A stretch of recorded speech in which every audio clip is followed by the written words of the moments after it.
A kingdom collapses into dust, its grand walls forgotten by time. Yet history can turn on a single object, a relic holding power far beyond its physical form. We are embarking on a journey through 35 ancient relics that changed kingdoms forever. You will witness how a stone unlocked a lost language, a clay cylinder declared human rights, and a simple throne crowned emperors. What forgotten power lies within a rusted sword or a cracked piece of pottery? How could a single cup shift the balance of an entire empire? By the end, you will see the threads of history woven not just by people, but by the powerful things they left behind. What object from the past do you believe holds the most untold story? A forgotten slab of black granite discovered in the dusty foundations of a fort became the key to a silent world. In 1799, French soldiers rebuilding a rampart in Rosetta, Egypt, unearthed a stone unlike any other. Its surface was carved with 3 distinct bands of text, a linguistic puzzle left in the sand. The top section held the elegant pictorial script of Egyptian hieroglyphs, the sacred writing of the pharaohs.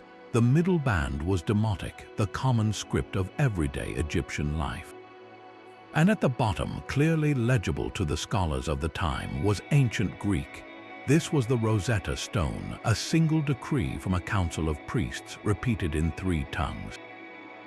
For centuries, hieroglyphs had been a beautiful mystery, their meaning completely lost. Scholars could only guess at the stories told on tomb walls and towering obelisks. But here was a translation guide, a codebook delivered from the past. The race to crack the code consumed the academic world. A young French historian named Jean-François Champollion became obsessed. He spent over 2 decades meticulously comparing the Greek text, which they understood, with the mysterious hieroglyphic symbols. His breakthrough came in 1822. He realized that hieroglyphs were not just pictures representing ideas, they also represented sounds, much like an alphabet. This revelation was the final turn of the key. The stone's silent language began to speak, whispering the names of pharaohs and the details of their divine rule. It was as if a great door, sealed for a millennium, swung open. The entire history of ancient Egypt, from its dynasties and wars to its religion and daily life, suddenly became accessible. Kingdoms that had existed only as silent ruins now had voices, their stories told in their own words. The Rosetta Stone did not just translate a language, it resurrected a civilization, giving birth to the modern science of Egyptology and forever changing our understanding of the pharaohs' vast and powerful kingdoms. While the Rosetta Stone gave a lost civilization its voice, another relic, far older, proclaimed a radical idea that would shape an empire from its very start.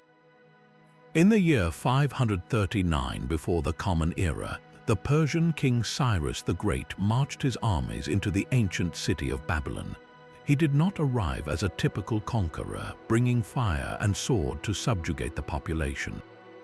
Instead, he presented himself as a liberator, and to cement this new form of rule, he commissioned a small object of baked clay shaped like a cylinder. This was not a grand monument of stone, but a humble administrative record, yet its words would echo for millennia. The text inscribed upon the Cyrus Cylinder detailed his victory, but its true power lay in its declarations. Cyrus promised to allow deported peoples, including the Jews held captive in Babylon, to return to their homelands and rebuild their temples. He vowed to restore the statues of gods to their rightful sanctuaries and to govern with justice and righteousness. This was a stunning departure from the brutal norms of ancient warfare, where conquered nations were often erased or enslaved. The cylinder effectively became one of the first charters of human rights, advocating for religious tolerance and the humane treatment of diverse peoples. But this was not merely an act of benevolence, it was a stroke of brilliant political strategy. By securing the loyalty of his new subjects through respect rather than fear, Cyrus legitimized his rule over a vast and culturally fragmented realm. The stability this provided allowed the Achaemenid Persian Empire to flourish, becoming the largest empire the world had ever seen, a sprawling network of cultures connected by roads and trade. The small clay cylinder was the foundational document for this unprecedented multicultural state. It proved that a kingdom could be held together not just by force, but by a powerful, unifying idea. Centuries before Cyrus, in the Fertile Crescent between two great rivers, the very concept of civilization was being forged. Here, two relics from the dust of Mesopotamia reveal the blueprint for organized society. The first is a hollow wooden box inlaid with a stunning mosaic of shell, lapis lazuli, and red limestone, known today as the Standard of Ur. One side of this mysterious object depicts a vivid scene of war, with chariots trampling enemies and soldiers presenting captives to a king. The other side shows a peaceful banquet with dignitaries feasting while musicians play and servants bring tribute. This is not merely ancient art, it is a political statement in shell and stone. The Standard of Ur provides a breathtaking window into the Sumerian city-state, illustrating a rigid social hierarchy with the king at its apex, a powerful military that secured its wealth, and a thriving economy based on agriculture and trade. It shows us that a kingdom's strength was measured not just by its battles, but by its ability to cultivate peace and prosperity. But what happens when a society grows too large and complex to be governed by royal spectacle alone? This is where the second relic enters, a towering pillar of black diorite stone. Upon it, the Babylonian king Hammurabi had nearly 300 laws meticulously carved. This was the law code of Hammurabi, and it was revolutionary. It introduced the world to the principle of lex talionis, an eye for an eye, a tooth for a tooth, establishing that punishment should be proportional to the crime. Yet the code was far more nuanced than this famous phrase suggests. It set fixed prices for goods, outlined rules for marriage and inheritance, and specified wages for different professions. By inscribing these laws in a public stele for all to see, Hammurabi did something profound. He created a standardized legal framework that applied, in theory, to everyone across his kingdom. This was a monumental shift from arbitrary rule by a local chieftain to a system of centralized governance. The code proclaimed that justice came from the king, thereby consolidating his power and unifying the diverse peoples of Babylon under a single, recognizable authority. Together, the Standard of Ur and the Law Code of Hammurabi show us the twin pillars of ancient kingdom building, the visual propaganda of power and the written rules that made that power real and enduring for every citizen. Yet for all the power of written law, sometimes a kingdom's true face is revealed not in words but in gold. In 1876, the amateur archaeologist Heinrich Schliemann was digging in the ancient citadel of Mycenae, convinced he was uncovering the world of Homer's epic poems. There, in a grave shaft, he found a haunting artifact, a funeral mask crafted from a single sheet of gold, hammered to capture the stern features of a bearded man with closed eyes. Schliemann immediately sent a telegram declaring he had gazed upon the face of Agamemnon. While the mask is now believed to be from an earlier time, belonging to an unknown Mycenaean warrior king who ruled centuries before the legendary Trojan conflict, its impact was immediate. This was not just a treasure, it was tangible proof of a powerful and wealthy civilization that had existed in Greece's Bronze Age, a society of mighty warrior kings who could command the resources to bury their rulers in such splendor. The mask gave a human face to a shadowy period of history, fueling the tantalizing possibility that the Trojan War, long considered mere myth, had a basis in real events and real kingdoms clashing. But the Mycenaeans were not the only advanced culture in the ancient Aegean. On the island of Crete, within the ruins of the Minoan palace of Phaistos, a different kind of relic emerged, one that offered a mystery without an answer. The Phaistos disc, a small clay tablet dating to the second millennium before the Common Era, is covered on both sides with a spiral of stamped symbols. There are human figures, animals, and tools, all pressed into the clay in a sequence that clearly represents a written message. But to this day, over a century after its discovery, no one has been able to decipher it. The script is unique, unrelated to any other known writing system, and with no equivalent Rosetta Stone to provide a key, the disk remains stubbornly silent. It is a powerful reminder of how much we still do not know, a single, enigmatic message from a lost palace culture that mastered art and architecture, yet whose voice we cannot hear. This leap from a mysterious, undeciphered script to a device of breathtaking complexity shows the incredible range of ancient Greek innovation. Recovered from a Roman shipwreck off the island of Antikythera around the turn of the 20th century, a lump of corroded bronze and wood initially seemed unremarkable. Decades later, painstaking investigation revealed it to be the Antikythera Mechanism, an intricate assembly of at least 30 interlocking bronze gears housed in a wooden box. This was not a relic of war or kingly glory, but of pure science. It was an ancient analog computer operated by a hand crank that could predict the movements of the sun and moon, the positions of planets, and even the timing of lunar and solar eclipses. Such precise astronomical knowledge was not merely for curiosity. It was a tool of immense political and religious power. By predicting celestial events, the mechanism's owners could schedule festivals, plan agricultural cycles, and demonstrate a divine-like connection to the cosmos, thereby legitimizing their rule and guiding state decisions. This single device rewrites our understanding of ancient technology, proving that the Greeks possessed mechanical genius we would not see again for over 1,000 years. A golden mask gave a face to a legendary age, an undeciphered disk whispers of a lost language, and a bronze computer reveals a sophistication that challenges our very timeline of human invention.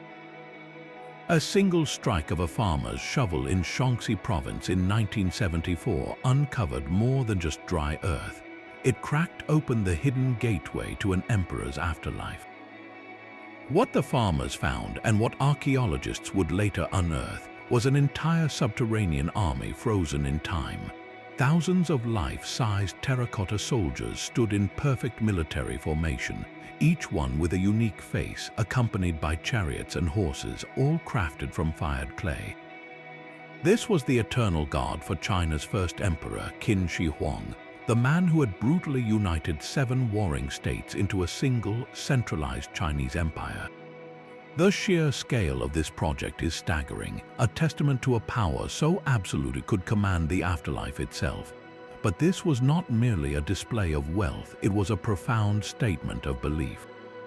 Qin Shi Huang, obsessed with immortality and terrified of death, intended to rule in the next world just as he had in this one. His Terracotta Legion was meant to protect him from the spirits of the kingdoms he had conquered and destroyed. Every soldier, every archer, every cavalryman was a permanent, unyielding extension of his imperial will. The army symbolizes the ultimate success of his unification, a project that required immense resources, forced labor, and a terrifying degree of control over every aspect of his realm. He standardized writing, currency, and even the axle widths of carts across all of China. His Terracotta Army, buried in silent readiness, is the physical manifestation of that control, a permanent occupation of the spiritual world by the same imperial authority that had reshaped the mortal one. A shepherd boy tossed a stone into a dark cave, expecting to startle a lost goat. Instead, he heard the unexpected sound of shattering pottery. That simple act in the arid cliffs near the Dead Sea in 1947 would lead to one of the most profound archaeological discoveries of all time. Inside those Qumran caves, the boy and later scholars found a hidden library of ancient manuscripts, the Dead Sea Scrolls. These were not carved in stone, but written on fragile parchment and papyrus, preserved for 2,000 years by the dry desert air. The scrolls contained a vast collection of texts, including the oldest known copies of the Hebrew Bible, books like Isaiah and Deuteronomy, which were 1,000 years older than any previous version. Finding these texts was like discovering the original blueprint for a building that had been renovated countless times, allowing scholars to see the foundational words with stunning clarity. But the caves held more than just biblical texts. They also contained what are called sectarian manuscripts, the rules, hymns, and commentaries of a strict Jewish community, likely the Essenes, who lived in isolation at Qumran. These writings paint a vivid picture of a society in deep religious ferment, waiting for a final, apocalyptic war between the forces of light and darkness. This was the world of Second Temple Judaism, a period of intense diversity and debate, a world grappling with foreign rule and questioning what it truly meant to be faithful. The Dead Sea Scrolls pulled back the curtain on this critical era, revealing it not as a monolithic faith, but as a vibrant tapestry of competing ideas and interpretations. This rich, complex context is the very soil from which early Christianity and Rabbinic Judaism would eventually grow. The scrolls did not just give us older texts, they gave us the tumultuous, searching world that shaped the religious landscape for centuries to come, a landscape forever changed by a shepherd's wayward stone. From the silent caves of Qumran, we traveled to a grassy field in Suffolk, England, where a single burial mound held a secret that would shatter centuries of misconception. In 1939, as the world stood on the brink of a new war, an archaeologist named Basil Brown began excavating a series of mysterious mounds on a farmer's land at a place called Sutton Hoo. What he uncovered was not a simple grave, but the ghost of a king's ship. The wood of the vessel had long since decayed, leaving only a dark, ship-shaped stain in the sand, but within that outline lay a treasure that would redefine a lost age. The most iconic of these treasures was a warrior's helmet crushed into hundreds of corroded fragments. It was a three-dimensional jigsaw puzzle of iron and bronze, but when painstakingly reconstructed, it revealed a masterpiece of Anglo-Saxon metalwork. This was not merely protective gear, it was a symbol of terrifying power and divine authority. The helmet's face was a mask, with eyebrows inlaid with silver wire and garnets that arched over a nose and mustache, creating a single, fierce visage. The cap was decorated with intricate panels depicting warriors dancing and fighting, scenes that echoed the epic poems of the era. This magnificent object is widely believed to have belonged to King Riedwald, a ruler of the East Anglian Kingdom in the early 7th century. Its discovery was a thunderclap in the world of history, for it single-handedly transformed our understanding of the period once dismissively called the Dark Ages. Here was undeniable proof that this was not a time of cultural poverty and chaos following the fall of Rome.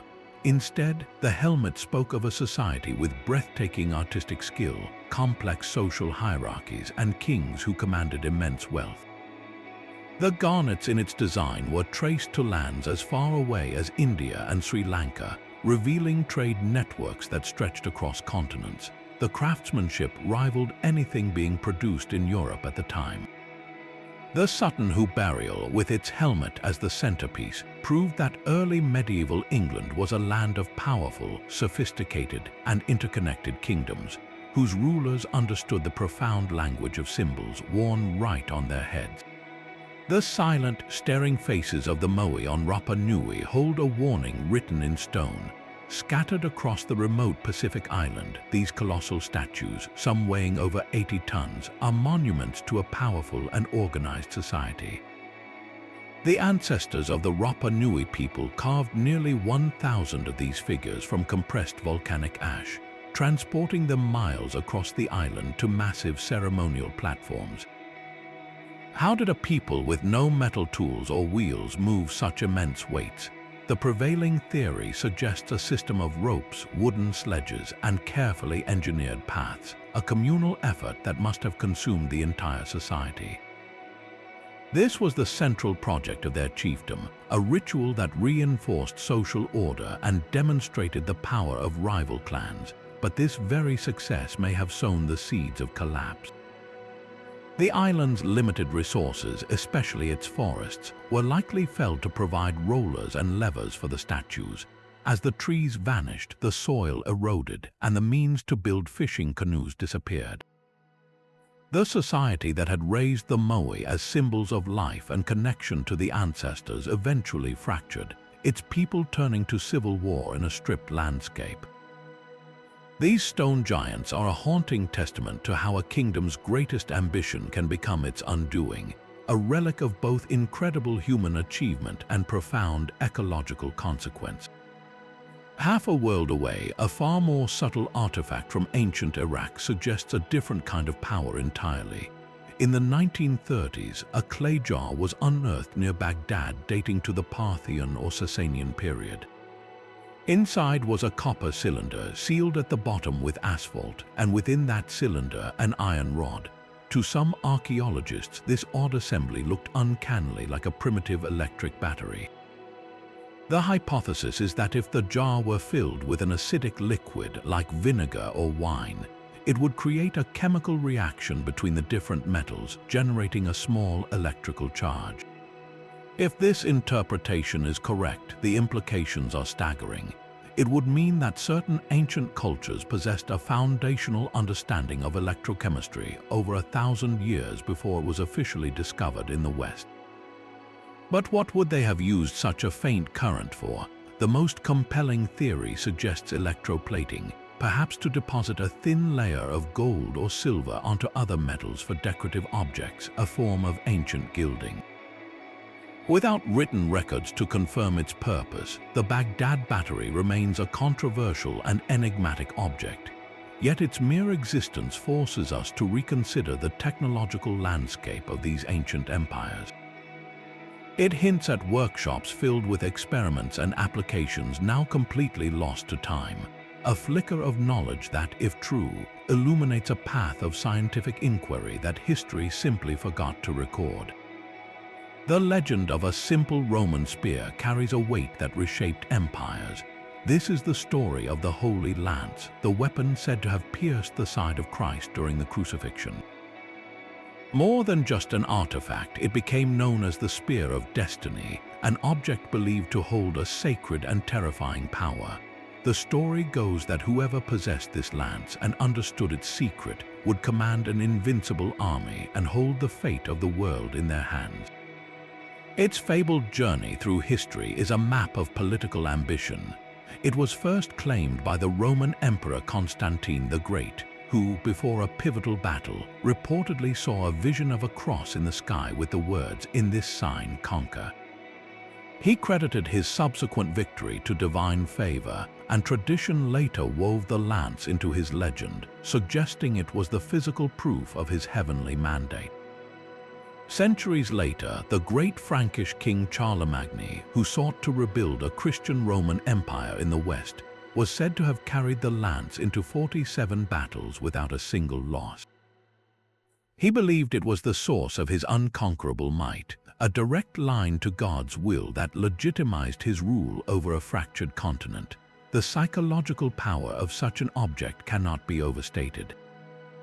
In an age where divine right was the bedrock of a king's authority, owning the very instrument that had touched the body of Christ was the ultimate political weapon.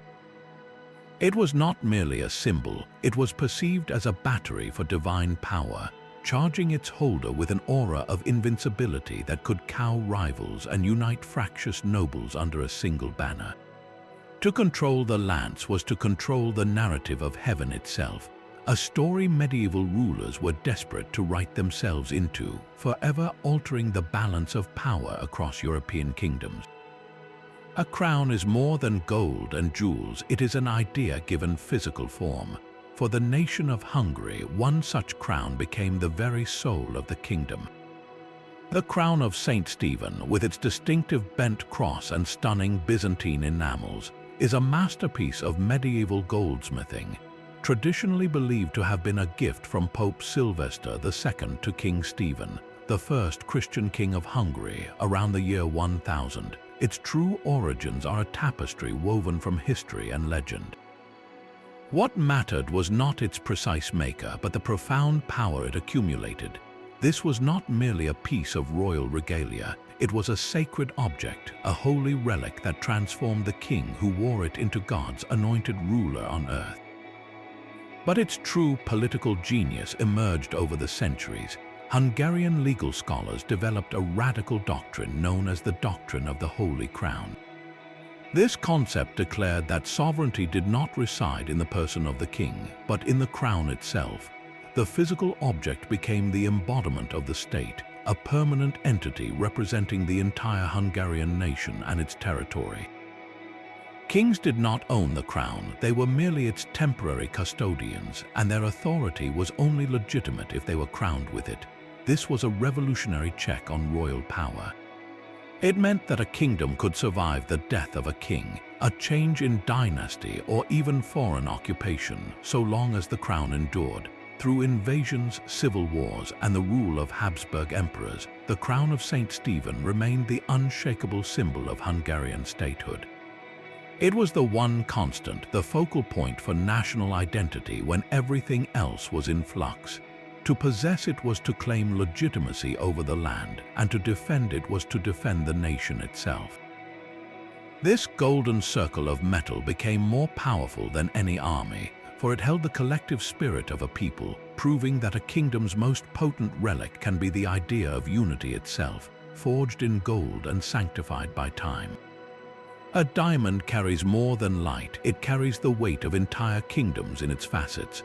The Koh-i-Noor, or Mountain of Light, is one such stone, its flawless clarity belying a history of brutal conquest and shifting power. Its known story begins in the Golconda mines of southern India, a region legendary for producing the world's most spectacular diamonds. It likely adorned the opulent peacock throne of the Mughal emperors, a symbol of their vast and wealthy dominion over the Indian subcontinent. But the diamond's journey was just beginning. In 1739, the Persian warlord Nader Shah sacked Delhi, carrying away the Mughal Empire's greatest treasures. Legend says that as he searched the palace, a dismissed Mughal emperor had hidden the stone in his turban. Nader Shah, aware of the custom, proposed an exchange of turbans as a gesture of friendship. That night, when he unrolled the fabric, the magnificent gem tumbled out. He is said to have exclaimed, "Koh-i-Noor," and the name stuck. The diamond was more than a prize, it was the physical embodiment of a conquered empire's glory. For the next century, the stone passed through a succession of rulers in Afghanistan and Punjab, its possession a direct claim to legitimacy and paramount sovereignty. To hold the Mountain of Light was to be seen as the most powerful monarch in the region. This long and bloody trail of ownership ended abruptly with the rise of the British East India Company. Following the Second Anglo-Sikh War and the annexation of the Punjab in 1849, the last Sikh Maharaja, a child named Duleep Singh, was forced to sign a legal document. The Treaty of Lahore specifically demanded the gem be surrendered to Queen Victoria as a spoil of war. The transfer was not a simple transaction. It was a meticulously staged act of political theater designed to demonstrate absolute dominance. The Koh-i-Noor was presented to the British public at the Great Exhibition of 1851, but its dull appearance under the gaslights of the time disappointed many. It was subsequently recut to better suit European tastes, a process that reduced its weight by nearly half but increased its brilliance. This recutting was the final act of subjugation, physically reshaping an Eastern symbol of kingly power into a glittering ornament for a Western monarch. The diamond's journey from the peacock throne to the British crown jewels perfectly encapsulated the peak of the British Empire's global reach and the comprehensive subjugation of India's ancient kingdoms, a single hard fact of conquest polished to a dazzling finish. A continent away, ancient power was carved directly from volcanic rock. Towering over the landscape of what is now Mexico, the Olmec colossal heads stand as silent, brooding giants. Sculpted from single blocks of basalt, some weighing 20 tons, these heads feature flattened noses, thick lips, and stern expressions, each crowned with a distinctive helmet that looks almost athletic. The sheer effort to create them is a story in itself. The basalt was quarried from mountains dozens of miles away, and without draft animals or the wheel, the Olmec had to transport these monstrous stones through swamps and jungles, likely using rollers and rafts along rivers. This was not a communal art project, it was a command performance. Each head is believed to be a portrait of a powerful ruler, a statement that an individual could compel such a monumental expenditure of labor. By ordering his own likeness carved in eternal stone, an Olmec king demonstrated his absolute authority, proving he controlled the manpower and resources to reshape the very earth. These heads are the foundational monuments of Mesoamerican civilization, establishing the template for the god-kings and massive public works that would define the Maya and Aztec empires for centuries to come. While the Olmec expressed power on a colossal scale, an ancient Chinese culture mastered a language of subtle, spiritual geometry. In the Yangtze River Delta, the Liangzhu culture flourished, leaving behind relics of breathtaking delicacy, the jade kongs. These are not simple tubes, but intricate, hollow cylinders encased within a square block, symbolizing the ancient Chinese belief in a round heaven and a square earth. Their surfaces are carved with a uniform motif, a stylized face with two large circular eyes, sometimes layered over a smaller, more beast-like visage. The meaning of this symbol is lost, but its consistency across thousands of these objects speaks of a shared, sophisticated religious ideology that united the Liangzhu kingdom. Jade is an incredibly hard stone, difficult to carve even with modern tools. To shape and polish these kongs with only sand and water would have required countless hours of specialized, dedicated labor. They held no practical function. They were created exclusively for elite burials, placed around the body of the deceased. Their presence in a tomb was a clear declaration of status and spiritual belief, marking a society with a rigid, stratified social hierarchy. The Liangzhu kongs are not portraits of rulers, but emblems of a ruling class, proof that a kingdom can be bound together not just by a strongman, but by a complex and universally accepted worldview, meticulously carved in sacred stone. From the refined jade of China, we turn to a monument of such immense presence it has guarded the desert for 4.5 millennia. The Great Sphinx of Giza, with the body of a reclining lion and the head of a pharaoh, is the ultimate symbol of divine kingship. Carved directly from the limestone bedrock of the Giza Plateau, it sits as a permanent sentinel for the nearby pyramid complexes. While its nose is now missing and its body weathered by countless sandstorms, its original purpose remains clear: it was a guardian. It was designed to protect the necropolis, the city of the dead, from evil spirits and intruders, its lion form representing immense strength and solar power. The face is most commonly associated with the pharaoh Khafre, whose pyramid rises directly behind it. By fusing his own likeness with the body of the most powerful creature known to the ancient Egyptians, Khafre was making an undeniable statement. He was not just a man who ruled, he was a god on earth, a hybrid deity whose authority was as timeless and unyielding as the stone from which he was carved. The Sphinx was not built, it was revealed, quarried from the living earth, making it an eternal part of the kingdom itself. It projected the unwavering power of the Egyptian state, a power so absolute it could command the very landscape to take the form of its ruler, ensuring his legacy would endure long after his mortal body had turned to dust. The serene perfection of a queen's face, carved in limestone and painted in vibrant, lifelike colors, stands in stark contrast to the controversy that has followed her for over a century. In 1912, a German archaeological team led by Ludwig Borchardt was excavating the ancient workshop of the sculptor Thutmose at Amarna, the short-lived capital of the pharaoh Akhenaten. There, buried in the dust, they found the bust of Nefertiti. It was not a fragment or a damaged statue, but a nearly perfectly preserved work of art. One eye was inlaid with crystal, the other left mysteriously empty, giving her an ethereal, knowing gaze. Her elegant neck, high cheekbones, and the iconic blue crown have made her an instant global icon of beauty.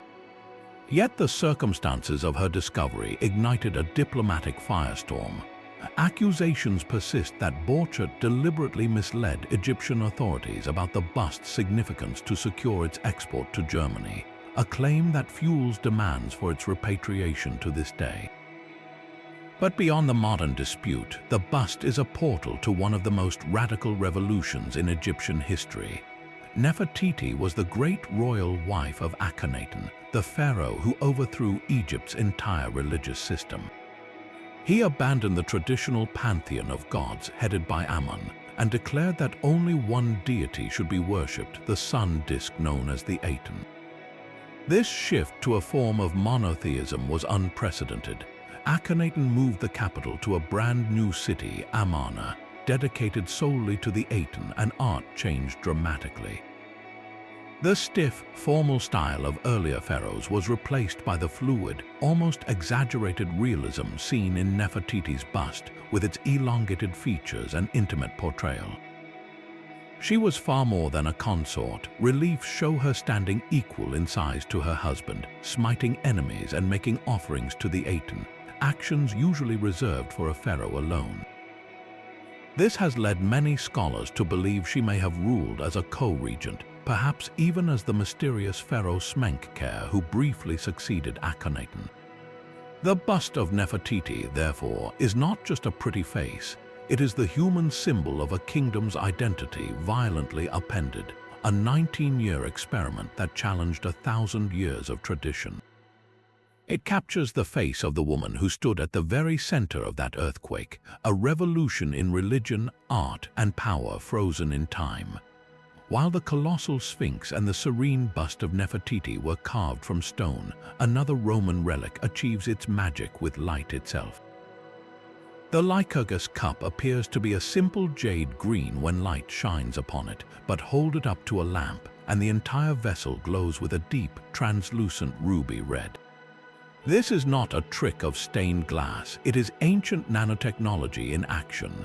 Roman artisans, sometime in the 4th century, crafted this dichroic glass by impregnating it with minuscule particles of gold and silver, each 1,000th of times smaller than a grain of sand. They did not have the words for nanoparticles, but they understood the stunning visual effect this precise mixture of metals and glass created. When light reflects off the cup's surface, we see the green hue, but when light passes directly through the glass, it interacts with those tiny metal particles and is transformed, emerging as a brilliant, bloody crimson. This was not a lucky accident. It was a masterful application of colloidal chemistry, a technological secret that was lost for over a millennium after the fall of Rome. Such an object was not for common use. It was a luxury item for the absolute highest echelons of Roman society, perhaps even for an emperor's own table. To own and display the Lycurgus cup was to command a form of magic, a tangible demonstration of an empire that had mastered not only the arts of war and governance, but the very manipulation of light and matter. It reinforced the image of Rome as the supreme civilization, a realm where artisans were not just craftsmen but pioneers, creating wonders that would not be understood again until the dawn of the modern scientific age.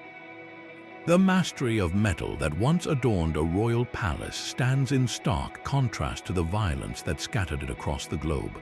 In the heart of West Africa, the Edo people of the Kingdom of Benin developed a lost wax casting technique of breathtaking sophistication. Their artisans created a vast collection of brass plaques, statues, and royal regalia, known collectively as the Benin Bronzes. These were not mere decorations, they were a historical archive in metal. The intricate plaques depicted the grandeur of the Oba, or king, alongside his courtiers, warriors, and Portuguese traders. They recorded pivotal battles, elaborate rituals, and the entire hierarchy of a complex and powerful state. Each bronze was a testament to the kingdom's wealth, artistic genius, and political organization, a civilization at its zenith. This golden age was shattered in 1897.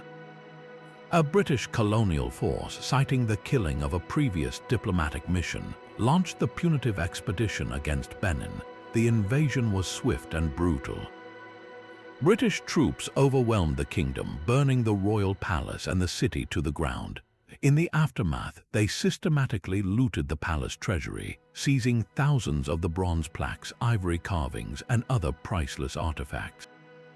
The British saw these objects as spoils of war, trophies to be sold in Europe to fund the military campaign. But for the people of Benin, this was far more than a theft of property. The bronzes were the soul of their kingdom, the visual record of their history, and the divine authority of the Oba. Their removal was a spiritual and cultural amputation. The expedition did not just plunder art, it captured the Oba himself, sending him into exile. The event marked the violent and absolute end of Benin's sovereignty, its independent government erased and its territory absorbed into the British colonial empire. The dispersal of the Benin bronzes to museums and private collections across Europe and America became a powerful, haunting symbol of the colonial scramble for Africa. These beautiful, dignified objects, ripped from their context, now stood in foreign cases as evidence of a civilization that the West had both plundered and profoundly misunderstood. They are relics of a double tragedy, a testament to a magnificent kingdom's achievement and a stark reminder of the force that dismantled it. High on a gallery within the soaring Aachen Cathedral sits a surprisingly simple chair. Carved from slabs of white marble, the Aachen Cathedral throne lacks any gold or jewels, its stark form almost austere. Yet for more than 6 centuries, this was the most politically significant seat in all of Europe. Tradition holds it was used by the great Frankish king Charlemagne, and it later became the coronation throne for the Holy Roman Emperors. Its power was not in its ornamentation, but in its profound symbolism. The marble itself was believed to have been pillaged from the Church of the Holy Sepulchre in Jerusalem and from ancient Roman structures, creating a direct physical link to both the Holy Land and the classical past. When a new emperor ascended this throne, he was not just taking a crown, he was inserting himself into an unbroken chain of authority stretching back to the Caesars and sanctified by the Church. This was the brilliant invention of the Holy Roman Empire, a political entity built on the idea of a unified Christian realm in the West, a direct successor to Rome. Each coronation in that marble chair was a performance of this ideal, binding secular power to divine right.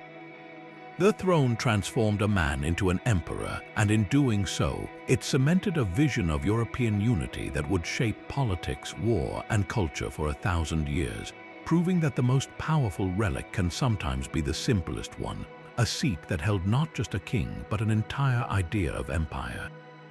Far across the ocean, another bark paper book survived the humid jungles to tell a different story of royal power. The Dresden Codex is one of only 4 known pre-Columbian Maya books to escape the ravages of time and conquest. Its pages, made of beaten fig bark and coated with a fine stucco, fold together like a screen, covered in a dense tapestry of black and red hieroglyphs and intricate, colorful illustrations. For centuries, its meaning was locked away, an unreadable artifact, but as scholars slowly cracked the Maya script, the codex revealed itself not as a history or a story, but as a precision instrument of rule. Its pages are filled with complex astronomical tables, meticulously tracking the cycles of Venus and predicting solar eclipses with astonishing accuracy. For a Maya king, this knowledge was the ultimate source of authority. By claiming the power to foretell the movements of the gods in the sky, he could schedule sacred ceremonies, declare the optimal times for war and planting, and present himself as the essential intermediary between his people and the cosmos. The Dresden Codex was the divine playbook, a tool that allowed a ruler to choreograph the very rhythm of his kingdom, proving that legitimacy could be written in the stars and calculated on a bark paper calendar. From the celestial calculations of the Maya, we turn to a vessel steeped in the earthy mysteries of the European North. In a peat bog in Denmark, a discovery emerged that was both magnificent and utterly out of place. The Gundestrup cauldron is a massive silver ritual cauldron, its inner and outer surfaces adorned with richly decorated plates hammered into scenes of profound power. A horned figure, likely the Celtic god Cernunnos, sits cross-legged, holding a torque in one hand and a serpent in the other, surrounded by stags and other wild creatures. Elaborate warriors march in procession, some carrying spears and Carnecks wore trumpets. The craftsmanship is exquisite, but the style is not local. The techniques and artistic motifs point strongly to a Thracian origin from a region in modern-day Bulgaria, suggesting this sacred object traveled hundreds of miles before being carefully, perhaps ceremonially, deposited in the bog. This was not a cooking pot, but a central icon for the warrior elites of the late Iron Age. The scenes depicted on its silver skin provided a shared visual language of gods, rituals, and mythical beasts that would have resonated across tribal kingdoms from Gaul to the British Isles. The cauldron offers a rare, unfiltered window into the spiritual world that bound these societies together, a world where divine power flowed through nature and was accessed by a warrior class through ritual.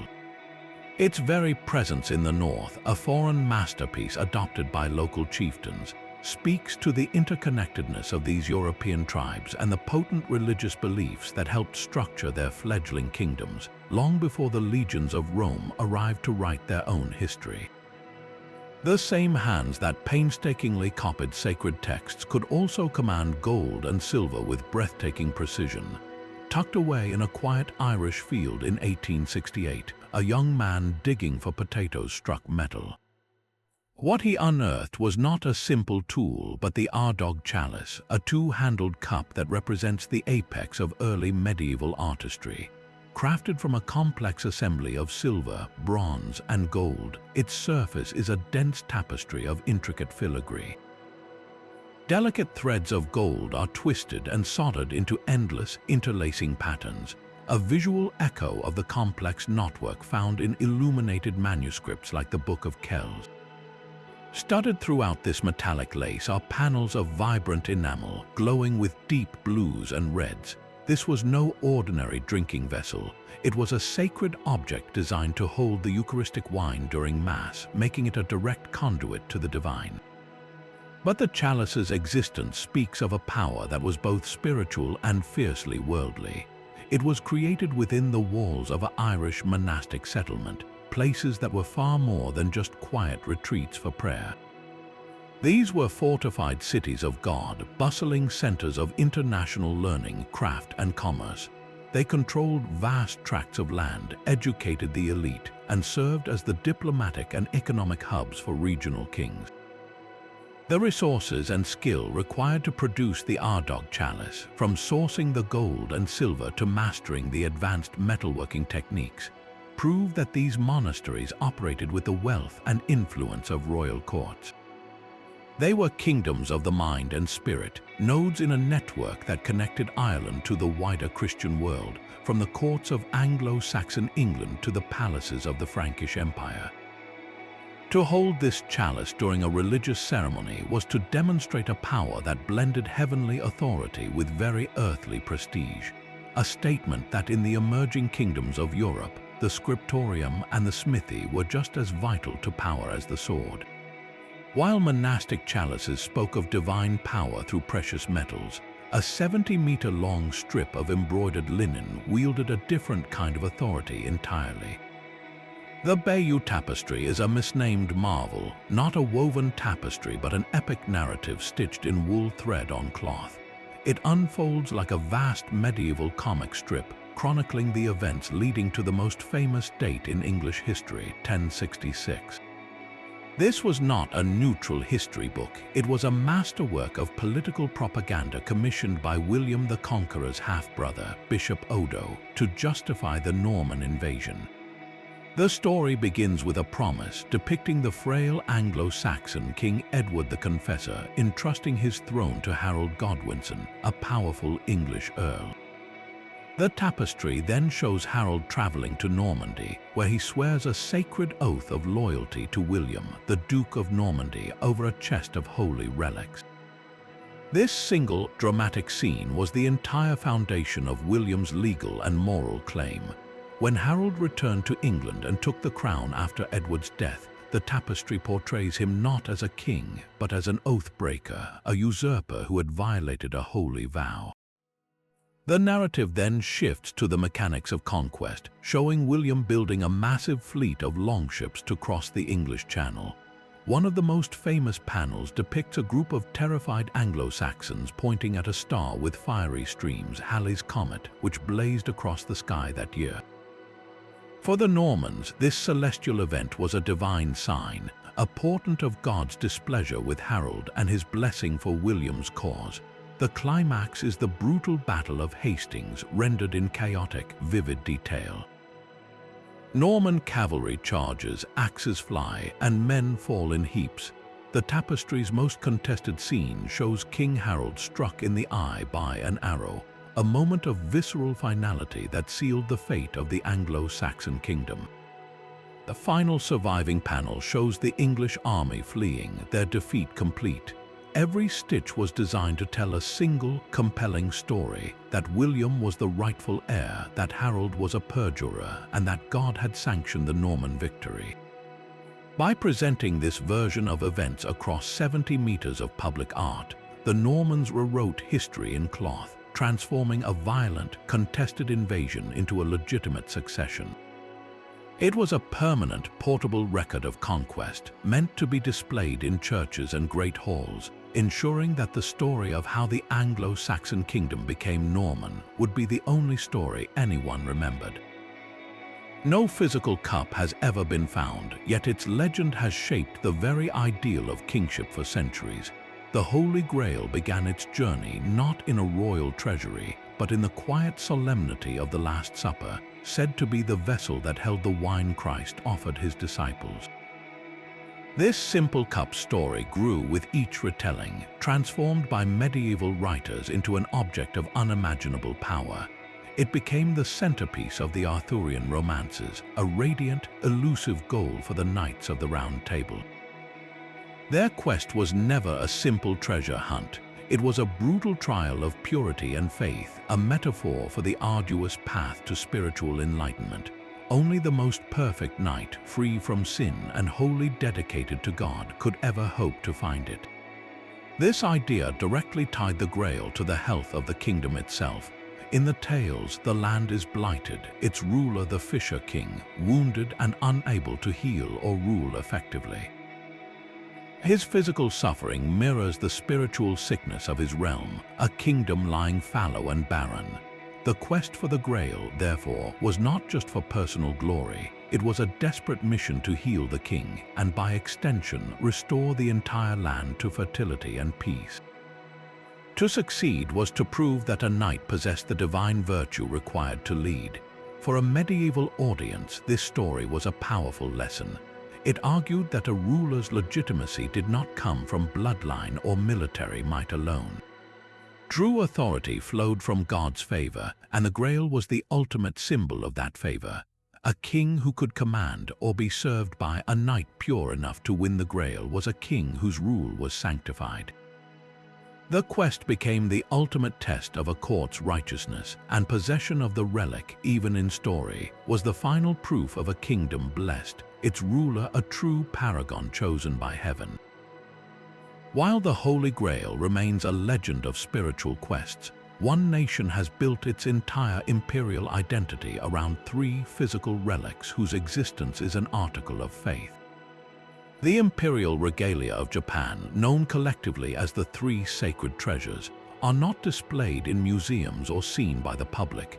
Their power comes not from their visual spectacle, but from their profound symbolism and their direct lineage to the very dawn of the Japanese islands. These treasures are the mirror Yota no Kagami, the sword Kusanagi no Tsurugi, and the jewel Yasukuni no Magatama. Their story begins in myth with the sun goddess Amaterasu, the divine ancestor of the imperial line.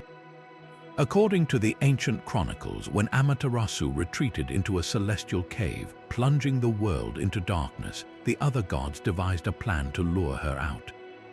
They hung the Yota no Kagami mirror and the Yasukuni no Magatama jewel from a tree outside the cave. As the goddess Yuzum danced, her revelry causing the other gods to laugh uproariously, a curious Amaterasu peeked out. She saw her own brilliant reflection in the mirror, a sight so dazzling it drew her fully from her hiding place, returning light to the world. The mirror thus became a symbol of truth and purity, a reflection of the divine. The sword's origin is equally legendary, discovered by the storm god Susanoo in the tale of an 8-headed serpent he had slain. He presented it to Amaterasu as a reconciliatory gift, and it became a symbol of valor and the power to dispel evil. These 3 objects were later given by Amaterasu to her grandson, Ninigi, when he descended to rule the earthly planes with the command that they be treasured by his descendants forever. This divine mandate is the bedrock of the Japanese monarchy. For centuries, these relics have been the indispensable heart of every imperial enthronement ceremony. The new emperor does not wear a crown in the Western sense. His legitimacy is conferred through a secret rite known as the Daijusai, or Great Food Offering, where he is believed to commune with Amaterasu herself. During this ceremony, the regalia, or their representative caskets, are present, physically connecting the mortal emperor to his celestial ancestress. This unbroken chain of succession, stretching back over 2 millennia, makes the Japanese monarchy the oldest continuous hereditary monarchy in the world. The regalia are the ultimate expression of this continuity. They are so sacred that even the emperor himself is not permitted to look upon the mirror directly. Their physical forms are considered less important than the spiritual authority they embody, a power that has survived wars, political upheavals, and the complete transformation of Japanese society. They are the soul of a kingdom made manifest, proving that the most potent relics are those that are felt rather than seen, binding a nation to its gods through an unbroken thread of faith and tradition. A single name carved in stone can shatter centuries of doubt. In 1961, archaeologists working at the Roman theatre in Caesarea Maritima uncovered a damaged limestone block. Its Latin inscription was a dedication to Tiberius Caesar, and it named the man who had commissioned it Pontius Pilate, the prefect of Judea. This was the Pilate stone, the first and only archaeological evidence of the Roman official who presided over the trial of Jesus. For generations, some had questioned whether Pilate was a real historical figure or a later literary creation. This humble block of limestone silenced those questions. It placed him firmly in Judea during the precise era described in the Gospels, anchoring a pivotal biblical narrative in the hard reality of Roman provincial administration.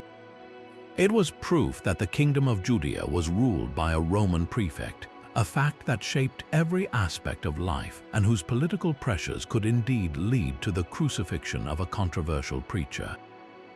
Decades before Pilate's rule, a different kingdom of Judah faced an existential threat from the east.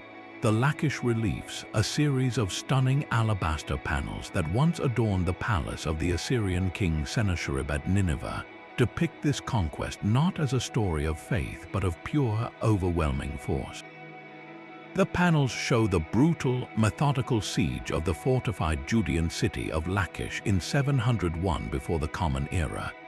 We see Assyrian soldiers advancing up ramps under a hail of arrows from the city walls, Judean defenders being executed, and long lines of prisoners and plunder being led away. This is history written by the victors, a monumental piece of propaganda designed to celebrate Assyrian military supremacy and terrify any who would dare rebel. The biblical account in the Book of Kings mentions this same campaign, but the reliefs provide a terrifying visual counterpart. They confirm the might of the empire that nearly crushed the kingdom of Judah, offering a stark, non-biblical perspective on the brutal realities of ancient warfare and the price of defiance. Yet sometimes, a voice from a defeated rival can offer the most surprising confirmation. The Moabite stone, a black basalt stele erected by King Mesha of Moab around 840 before the Common Era, is exactly that. Its inscription celebrates Mesha's successful rebellion against the Kingdom of Israel, a story also told in the second book of Kings. The biblical version states that Mesha refused to pay his annual tribute of lambs and wool to the king of Israel, leading to a war. The Moabite stone provides the other side of the coin. In his own words, King Mesha boasts of his victories, crediting his god Chemosh for delivering him from Israelite oppression. He describes capturing cities and slaughtering their inhabitants, even naming the Israelite king, Omri, whom the Bible also identifies as his oppressor. This is not a later copy or a religious text. It is a contemporary political monument from a sworn enemy. The fact that its account so closely aligns with the biblical narrative, while from a completely different cultural and religious viewpoint, provides powerful, independent corroboration. It transforms a biblical story from a matter of faith into a documented historical event, seen through the eyes of the very king who lived it. The Nama palette is a slab of carved green siltstone that feels heavy with the weight of a first time. Unearthed in the ancient temple of Hierakonpolis, its surface is a riot of symbolic warfare and royal power, telling a story without a single written word. On one side, a larger-than-life figure, believed to be King Nama, stands triumphant. He grips the hair of a captive enemy with one hand, while the other raises a heavy mace, poised for the final, decisive blow. He wears the distinctive white crown of Upper Egypt, but turn the palette over, and the same king marches in a procession, now wearing the red crown of Lower Egypt. This is the crux of its earth-shaking message. The palette is not merely celebrating a battle victory, it is documenting the very moment two separate lands became one. Around 3,100 years before the Common Era, the Nile Valley was divided. Upper Egypt reached along the river's southern stretch, while Lower Egypt dominated the fertile delta in the north. The Nama palette depicts the violent and political act that fused them, creating a single, centralized kingdom under a single, divine ruler. This was the invention of the pharaonic state, the blueprint for a government that would endure for 3,000 years. It marks the genesis of Egypt not as a collection of rival towns, but as the world's first nation-state, a political entity with defined borders, a unified identity, and a king who embodied both its spiritual and earthly authority. Every pyramid that would later rise from the desert, every temple carved into a cliff face, finds its origin in the story told on this single stone canvas. A storm-battered coastline on the Isle of Lewis revealed a secret tucked away in a small, dry stone chamber. In 1831, a local farmer stumbled upon a hoard that seemed to belong to a fairy tale, 93 chess pieces carved from walrus ivory and a few from whale tooth. These were the Lewis chessmen, and their faces were a gallery of medieval character. Here were kings seated solemnly on their thrones, queens resting their chins thoughtfully on their hands, and bishops clutching their Bibles to their chests. The most expressive of all were the warders, not the castles we know today, but fierce, wild-eyed warriors known as berserkers, biting down on the tops of their shields in a frenzy of battle. Their whimsical, almost caricatured features make them instantly recognizable, but their true story is one of long-distance kingdoms and shifting sovereignty. The style of their carving, the design of their armor, and the very material from which they were made all point not to Scotland, but to Norway. Art historians believe they were likely crafted in the Norwegian city of Trondheim in the 12th century, a major center for such exquisite ivory work. But what were Norwegian chess pieces doing buried on a remote Scottish island? This simple game set is a physical remnant of the Norse Empire, a vast network of trade and power that stretched across the North Sea.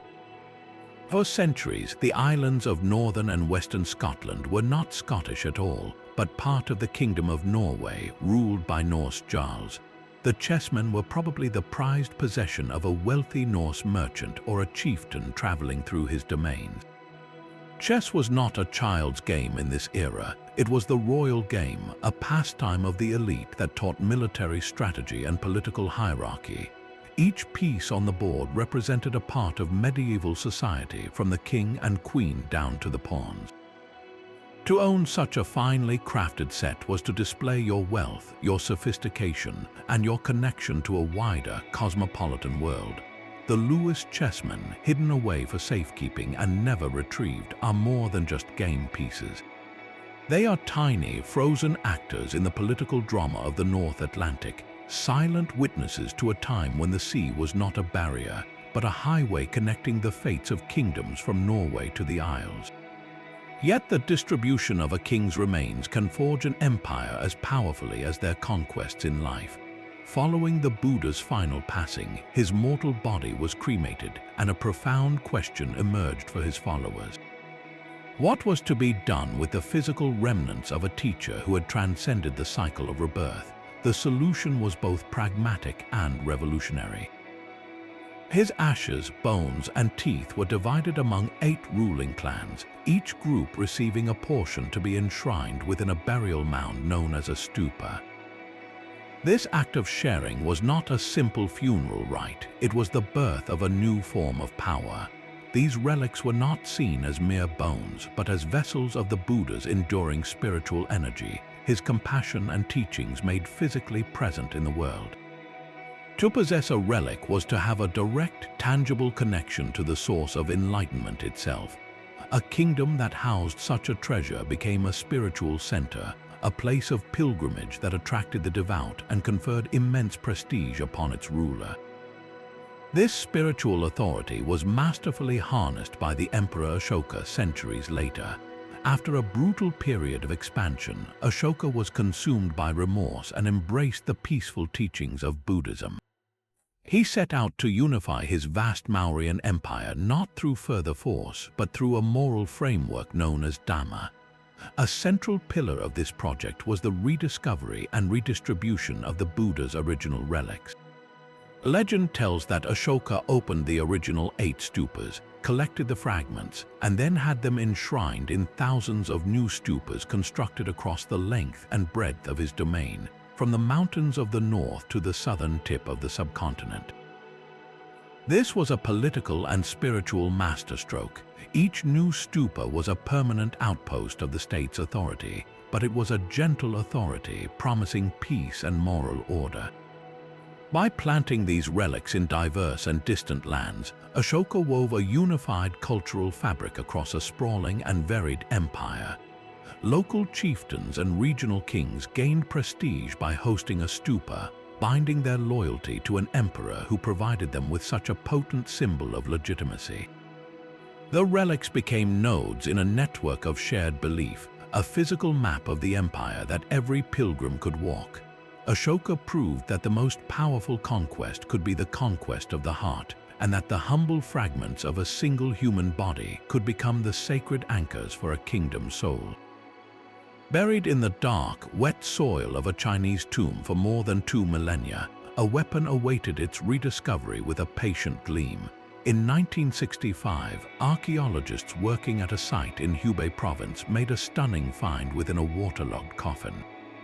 As they carefully cleared the mud, their tools touched not corroded metal but a flawless bronze blade. This was the sword of Gaojian. Forged during the tumultuous spring and autumn period, a time of incessant warfare between rival states, the sword was an astonishing 2,500 years old. Yet it defied all expectation. The blade was untarnished, its surface still holding a distinctive, repeating dark diamond pattern. The edge was so sharp it could easily cut a stack of paper, a testament to the master metallurgists of the ancient Yu kingdom. But the true key to its identity was a short, powerful inscription inlaid in gold on the blade. It read, "The sword belongs to Gaojian, king of Yu." This name would have resonated deeply with anyone who knew the old stories. Gaojian was a legendary figure, a king who had been utterly defeated and captured by his bitter rival, the king of Wu. For years, Gaojian lived as a humiliated servant, a prisoner in his enemy's court. He endured this hardship with a quiet, burning determination. famously sleeping on brushwood and tasting gall each day to remind himself of the bitterness of defeat and the sweetness of the revenge he would one day claim. After he was finally released, he bided his time, rebuilding his kingdom's strength and morale until the moment was right. He then led his resurrected armies to a decisive victory, crushing the very state that had once enslaved him. The sword is the physical embodiment of that entire epic. Its miraculous preservation mirrors the survival of Goujon's spirit and his kingdom against all odds. It is not merely a weapon of war, but a relic of incredible psychological power. For the soldiers who followed him, holding such a perfect blade, knowing it was their king's, would have been a profound inspiration. It represented a promise kept, a kingdom reborn from the ashes of humiliation through sheer will and unwavering resolve. The sword of Goujon stands as a silent witness to the fact that a kingdom's greatest strength can sometimes be forged not in victory, but in the relentless perseverance of its leader. From ancient stone to gleaming gold, these 35 relics have guided us through the very architecture of history. Each object in its own way reveals a simple yet profound truth, that the fate of kingdoms has often turned on a single, powerful thing. A clay cylinder could legitimize an empire through tolerance, while a rusted sword could embody the unyielding will of a humiliated king. A farmer's chance discovery could resurrect an entire civilization from silence, and a king's obsession with the afterlife could mobilize an army of clay to guard his spirit for eternity. These objects acted as catalysts, their power radiating from what they symbolized, the knowledge they safeguarded, or the immense resources their creation demanded. They toppled dynasties, forged new identities, and redirected the flow of human events. They remind us that history is not a story written solely by great men and women. It is a story equally told by the things they cherished, the weapons they wielded, and the sacred objects they believed could connect them to the divine. The next time you hold something ordinary, an old coin or a family heirloom, remember the untapped potential within it. For every relic that changed the world was once just an object in someone's hand, waiting for its moment to shape the kingdom of tomorrow. These relics have spoken across the ages, each a keystone in the arch of history. Now we turn the story over to you. Which of these 35 ancient objects do you believe sent the most powerful ripple through time? Was it the Rosetta Stone, which gave a voice to an entire civilization, or perhaps the humble Cyrus Cylinder with its radical promise of human rights? Share your choice and the story behind it in the comments below. We are truly curious to hear which relic captured your imagination. If these journeys into the past have sparked your curiosity, consider subscribing to the channel for more deep dives into the mysteries that shaped our world. For those eager to explore further, you will find a list of sources and recommended reading in the video description. The conversation does not end here, it is just beginning.